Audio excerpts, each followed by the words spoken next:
परमात्मने नमः। अथ चतुर्थोऽध्यायः।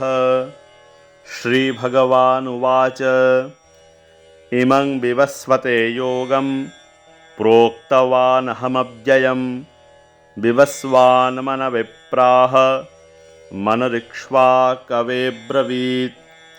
एवं परम्परा प्राप्त मिमं राजर्षयो विदुः सकाले नेह महता योगो नष्टः परन्तप। स एवायं मया तेद्य योगः प्रोक्तः पुरातनः। भक्तोऽसि मे सखा चेति रहस्यं ह्येतदुत्तमम्। अर्जुन उवाच अपरं भवतो जन्म परं जन्म विवस्वतः कथमेतद्विजानीयां त्वमादौ प्रोक्तवानिति। श्रीभगवानुवाच बहूनि मे व्यतीतानि जन्मानि तव चार्जुन तान्यहं वेद सर्वाणि न त्वं वेत्थ परन्तप। अजोऽपि सन्नव्ययात्मा भूतानामीश्वरोऽपि सन् प्रकृतिं स्वामधिष्ठाय सम्भवाम्यात्ममायया।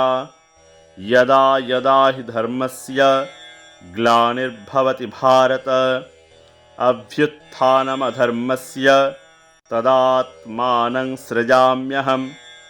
परित्राणाय साधूनां विनाशाय च दुष्कृतां धर्मसंस्थापनार्थाय सम्भवामि युगे युगे।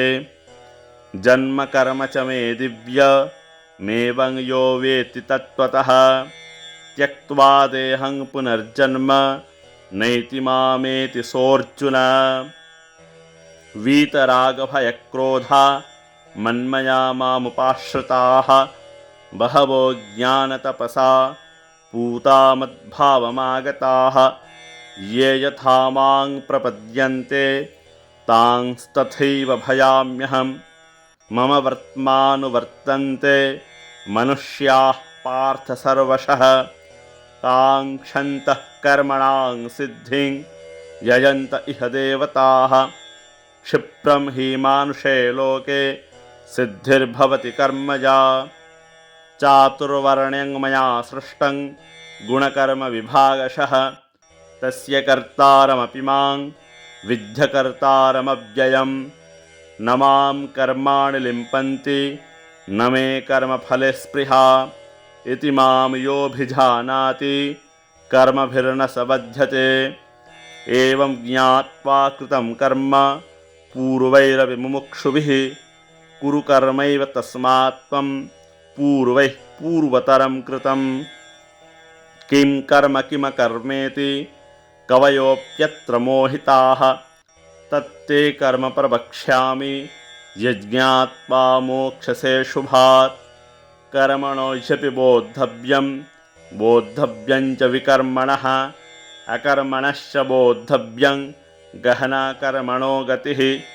कर्मण्यकर्म यः पश्येद् अकर्मणि च कर्म यः स बुद्धिमान् मनुष्येषु स युक्तः कृत्स्नकर्मकृत्। यस्य सर्वे समारम्भाः कामसङ्कल्पवर्जिताः ज्ञानाग्निदग्धकर्माणं तमाहुः पण्डितं बुधाः। त्यक्त्वा कर्मफलासङ्गं नित्यतृप्तो निराश्रयः कर्मण्यभिप्रवृत्तोऽपि नैव किञ्चित् करोति यः। निराशीर्यतचित्तात्मा त्यक्तसर्वपरिग्रहः शारीरं केवलं कर्म कुर्वन्नाप्नोति किल्बिषम्। यदृच्छालाभसन्तुष्टो द्वन्द्वातीतो विमत्सरः समः सिद्धावसिद्धौ च कृत्वापि न निबध्यते। गतसङ्गस्य मुक्तस्य ज्ञानावस्थितचेतसः यज्ञायाचरतः कर्म समग्रं प्रविलीयते। ब्रह्मार्पणं ब्रह्महविर्ब्रह्माग्नौ ब्रह्मणाहुतं ब्रह्मैव तेन गन्तव्यं ब्रह्मकर्मसमाधिना।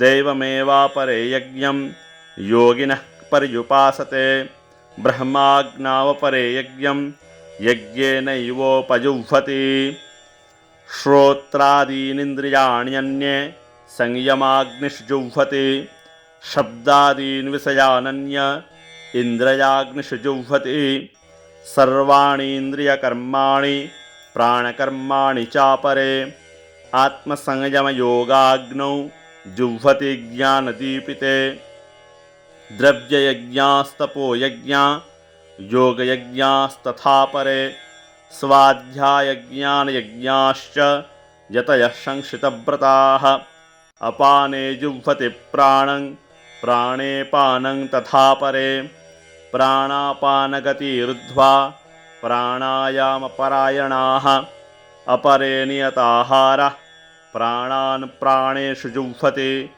सर्वेप्येते यज्ञविदो यज्ञक्षपितकल्मषाः यज्ञशिष्टामृतभुजो यान्ति ब्रह्म सनातनं नायं लोकस्तयज्ञस्य कुतोऽन्यः कुरु सत्तम एवं बहुविधा यज्ञा वितता ब्रह्मणो मुखे कर्मजान् विद्धितान् सर्वा नैवं ज्ञात्वा विमुक्षसे श्रेयान् द्रव्यमयाद्यज्ञाद् ज्ञानयज्ञः परन्तप सर्वं कर्माखिलं पार्थ ज्ञाने परिसमाप्यते तद्विद्धि प्रणिपातेन परिप्रश्नेन सेवया उपदेक्ष्यन्ति ते ज्ञानं ज्ञानिनस्तत्त्वदर्शिनः यज्ञात्वा न पुनर्मोहमेवं यास्यसि पाण्डव येन भूतान्यशेषेण द्रक्ष्यस्यात्मन्यथो मयि अपि चेदसि पापेभ्यः सर्वेभ्यः पापकृत्तमः सर्वं ज्ञानप्लवेनैव वृजिनं सन्तरिष्यसि यथैधांसि समिद्धोऽग्निर्भस्मसात् कुरुते अर्जुन ज्ञानाग्निः सर्वकर्माणि भस्मसात् कुरुते तथा न हि ज्ञानेन सदृशं पवित्रमिह विद्यते तत्स्वयं योगसंसिद्धः कालेनात्मनि विन्दति श्रद्धावान् लभते ज्ञानं तत्परः संयतेन्द्रियः ज्ञानं लब्ध्वा परां शान्तिमचिरेणाधिगच्छति यज्ञश्चाश्रद्दधानश्च संशयात्मा विनश्यति नायं लोकस्ति न परो न सुखं संशयात्मनः योगसन्न्यस्तकर्माणं ज्ञानसञ्छिन्नसंशयम् आत्मवन्तं न कर्माणि निबध्नन्ति धनञ्जय तस्मादज्ञानसम्भूतं हृत्स्थं ज्ञानासिनात्मनः छित्त्वैनं संशयं योग मातिष्ठोत्तिष्ठ भारत। ॐ तत्सदिति श्रीमद्भगवद्गीतासूपनिषत्सु ब्रह्मविद्यायां योगशास्त्रे श्रीकृष्णार्जुनसंवादे ज्ञानकर्मसन्न्यासयोगो नाम चतुर्थोऽध्यायः। श्रीकृष्णार्पणमस्तु। हरिः ॐ तत्सत्।